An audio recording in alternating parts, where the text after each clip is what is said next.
Shalom sahabat aku dan dia. Senang sekali saya Anis Priambodo dapat menjumpai Anda dalam 15 menit ke depan.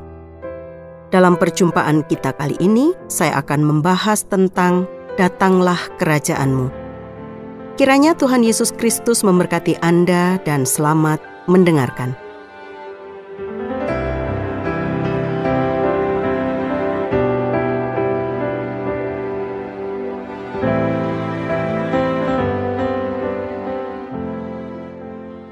Sahabat aku dan dia, Tuhan Yesus pada waktu inkarnasinya di bumi mengajarkan doa kepada para murid, dan satu kalimat yang akan kita pelajari pada hari ini adalah, Datanglah kerajaan-Mu, jadilah kehendak-Mu di bumi seperti di sorga. Matius 6 ayat 10. Bagi kita sangat jelas bahwa Allah memiliki kerajaan, yaitu kerajaan Allah. Allah adalah raja di atas segala raja yang berdaulat atas segala sesuatu. Dia mengatur segala sesuatu terjadi sesuai dengan kehendaknya di sepanjang sejarah.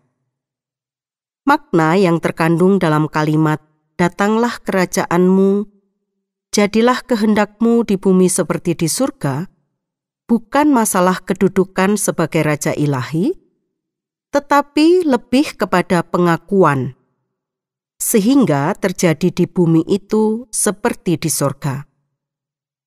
Untuk memahami akan hal ini, mari kita melihat tentang kehendak Allah yang terjadi di sorga, namun tidak terjadi di bumi. Kemuliaan Allah di sorga dinyatakan dengan luar biasa, sehingga tidak ada satupun yang meragukan siapa yang memerintah dalam kerajaan itu. Dan Dia yang duduk di tahta itu nampaknya bagaikan permata yaspis dan permata sardis, dan suatu pelangi melingkungi tahta itu gilang gemilang, bagaikan zamrud rupanya. Dan sekelilingnya tahta itu ada 24 tahta, dan di tahta-tahta itu duduk 24 tua-tua yang memakai pakaian putih dan mahkota emas di kepala mereka. Dan dari tahta itu keluar kilat dan bunyi guruh yang menderu, dan 7 obor menyala-nyala di hadapan tahta itu. Itulah ke-7 roh Allah. Wahyu 4 ayat 3-5. Kemuliaan Allah di sorga dinyatakan dengan sangat jelas, hingga semua orang dapat melihatnya. Dia duduk di tahtanya yang mulia, dengan kilat dan guruh yang keluar dari segala penjuru. Penyataan kemuliaan Allah ini adalah cara Allah untuk menunjukkan perwujudannya di dalam kemuliaannya di sorga. Dalam kerajaannya, tak seorang pun yang tahan untuk tidak memberi hormat kepadanya. Kemegahannya memaksa setiap orang untuk menyembah dan menaati Dia. Dan di hadapan tahta itu ada lautan kaca bagaikan kristal. Di tengah-tengah tahta itu dan di sekelilingnya ada 4 makhluk penuh dengan mata, di sebelah muka dan di sebelah belakang. Adapun makhluk yang pertama sama seperti singa, dan makhluk yang kedua sama seperti anak lembu. Dan makhluk yang ketiga mempunyai muka seperti muka manusia, dan makhluk yang keempat sama seperti burung nasar yang sedang terbang. Dan keempat makhluk itu masing-masing bersayap 6. Sekelilingnya dan di sebelah dalamnya penuh dengan mata. Dan dengan tidak henti-hentinya, mereka berseru siang dan malam, Kudus, kudus, kuduslah Tuhan Allah, yang Maha Kuasa, yang sudah ada dan yang ada dan yang akan datang. Dan setiap kali makhluk-makhluk itu mempersembahkan puji-pujian dan hormat dan ucapan syukur kepada Dia yang duduk di atas tahta itu, dan yang hidup sampai selama-lamanya. Maka tersungkurlah ke-24 tua-tua itu di hadapan Dia yang duduk di atas tahta itu. Dan mereka menyembah Dia yang hidup sampai selama-lamanya, dan mereka melemparkan mahkotanya di hadapan tahta itu sambil berkata, "Ya Tuhan dan Allah kami, Engkau layak menerima puji-pujian dan hormat dan kuasa, sebab Engkau telah menciptakan segala sesuatu, dan oleh karena kehendak-Mu, semuanya itu ada dan diciptakan." Wahyu 6 ayat 6-11. Dalam kerajaannya, Allah menerima puji-pujian yang tak habis-habisnya dari semua ciptaannya yang ada di hadapannya. Allah memperlihatkan kedaulatannya yang luar biasa agungnya dan menyatakan sebagai Tuhan yang tertinggi. Namun keadaan ini sangat berbeda dengan di bumi. Dia tetap mengatur segala sesuatu di bumi, tetapi kemuliaannya tersembunyi dari pandangan kita. Karena banyak ciptaan di bumi yang menolak menyembah dan menaati Dia sebagai Raja di atas segala raja. Sahabat, pada waktu langit dan bumi diciptakan dan dosa belum masuk ke dalam dunia, Taman Eden menjadi tempat perwujudan kerajaan Allah yang mulia itu. Meski Allah juga menciptakan tempat lain yang menjadi tempat tinggal yang baik untuk kemuliaan Allah.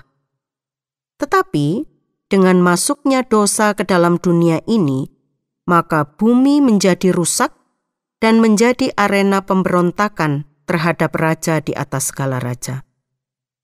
Dengan doa yang diajarkan oleh Tuhan Yesus ini, diharapkan bahwa keadaan yang terjadi tidak terus-menerus demikian. Tetapi di bumi akan datang satu masa keadaannya seperti di sorga. Kemegahan di sorga dapat terjadi di bumi. Semua ciptaan akan memuji, menyembah dan menaati Allah, sehingga bumi ini menjadi suatu tempat yang mulia yang dipenuhi dengan kemuliaan Allah. Dan semua manusia akan menyembah Dia, sebab Dia adalah Allah yang layak untuk disembah. Dan kota itu tidak memerlukan matahari dan bulan untuk menyinarinya, sebab kemuliaan Allah meneranginya, dan Anak Domba itu adalah lampunya. Dan bangsa-bangsa akan berjalan di dalam cahayanya, dan raja-raja di bumi membawa kekayaan mereka kepadanya. Wahyu 21 ayat 23-24. Dalam dunia yang baru yang akan datang pada saat Kristus datang untuk yang kedua kalinya, kemuliaan Allah akan dinyatakan sebagaimana keagungan ilahi yang bersinar di sorga. Terlebih lagi kita yang ditebus oleh Kristus dari segala bangsa di seluruh penjuru bumi ini, akan datang di hadapan Allah dengan menyembah dan memuji dengan tidak ada habis-habisnya. Pada saat itu doa, "Datanglah kerajaan-Mu, jadilah kehendak-Mu di bumi seperti di surga," digenapi. Untuk itu, hal yang sangat penting untuk dilakukan oleh orang yang mengaku sudah ditebus oleh Kristus adalah berdoa dan bekerja untuk memperluas kerajaan Allah. Kita harus menyebarkan kemuliaan Allah di dalam Kristus ke seluruh bumi, agar semakin banyak orang yang tunduk di hadapan Bapa dan Anaknya. Untuk melakukan hal ini, kita harus bertindak sebagaimana Allah menghendakinya. Apa yang kita percaya, yang kita lakukan, yang kita rasakan harus dirancang untuk memenuhi tujuan Allah dalam menegakkan kerajaan-Nya yang mulia di bumi ini. Seperti kata Rasul Paulus dalam Kolose pasal 3 ayat 17. Dan segala sesuatu yang kamu lakukan dengan perkataan atau perbuatan, lakukanlah semuanya itu dalam nama Tuhan Yesus, sambil mengucap syukur oleh Dia kepada Allah Bapa kita. Apapun yang kita lakukan, baik dengan perkataan atau dengan perbuatan, kita melakukan dalam nama Tuhan Yesus. Artinya, melakukan seperti Tuhan Yesus melakukan. Melakukan semuanya itu dengan ucapan syukur, agar apa yang kita lakukan itu fokus, maka kita harus bertindak seperti dalam Kolose pasal 3 ayat 23. Apapun juga yang kamu perbuat, perbuatlah dengan segenap hatimu seperti untuk Tuhan dan bukan untuk manusia. Sahabat, tujuan hidup kita adalah untuk kemuliaan Tuhan. Maka apa saja yang kita lakukan, kita melakukan untuk Tuhan. Walaupun itu sebenarnya kita melakukan pekerjaan-pekerjaan di dunia ini. Lakukan segala sesuatu dengan rajin, bukan dengan lamban dan malas. Atau kerjakanlah dengan gembira, bukan dengan bersungut-sungut terhadap pemeliharaan yang Allah lakukan dengan menempatkan kita di dalam hubungan itu. Seperti untuk Tuhan dan bukan untuk manusia.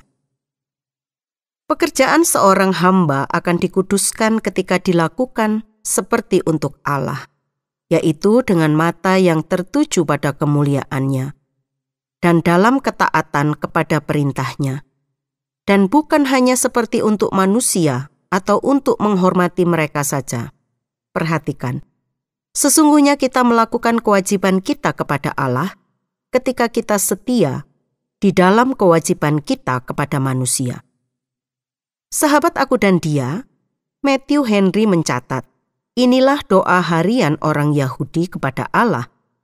Biarlah dia membuat kerajaannya memerintah. Biarlah karya penebusannya berjalan dengan baik, dan biarlah Mesias datang serta membebaskan umatnya. Dr. Whitby dalam buku Ex Vitringa, Datanglah Kerajaanmu. Biarlah Injil diberitakan kepada semua orang dan diterima semua orang.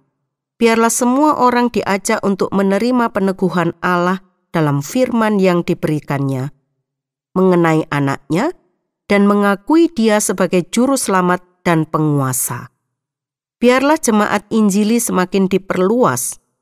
Kerajaan dunia diubahkan menjadi kerajaan Kristus dan semua orang menjadi warganya serta menghidupi tabiat yang Injili. Jadilah kehendakmu di bumi seperti di sorga. Kita berdoa agar kerajaan Allah segera datang dan kita serta orang lain dapat dibawa untuk menaati semua hukum dan peraturan di dalam kerajaan itu. Melalui hal ini, biarlah tampak bahwa kerajaan Kristus sudah hampir datang. Biarlah kehendaknya yang jadi. Melalui ini, biarlah tampak bahwa kerajaan itu datang sebagai kerajaan sorga. Biarlah kerajaan itu membawa serta sorga ke atas bumi. Jika kita memanggilnya Raja dan tidak melakukan kehendaknya, maka kita tidak lebih dari hanya menyebut gelarnya saja. Karena itu, setelah berdoa agar Ia memerintah kita berdoa agar segala perkara kita diperintahkan olehnya, jadilah kehendak-Mu. Tuhan, lakukan apa saja yang menyenangkan hati-Mu terhadap aku dan milik-Mu. Aku menyerahkan diri kepadamu dan hatiku puas bahwa semua perkataan-Mu tentang diriku akan digenapi.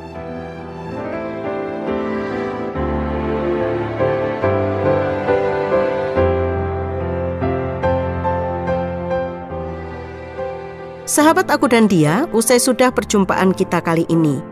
Bila Anda ingin membagikan kisah Anda atau Anda ingin memberi usul maupun pertanyaan, hubungi kami melalui SMS atau WA ke nomor 081 333 777 386. Saya Anis mohon pamit, sampai jumpa.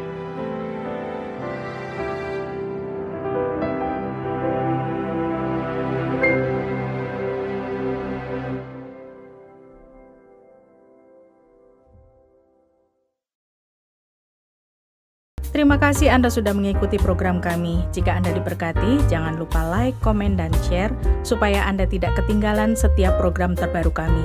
Jangan lupa juga untuk subscribe channelnya dan nyalakan loncengnya. Jika Anda ingin mendukung pelayanan kami, bisa melalui rekening kami berikut ini atau menghubungi kami di sini.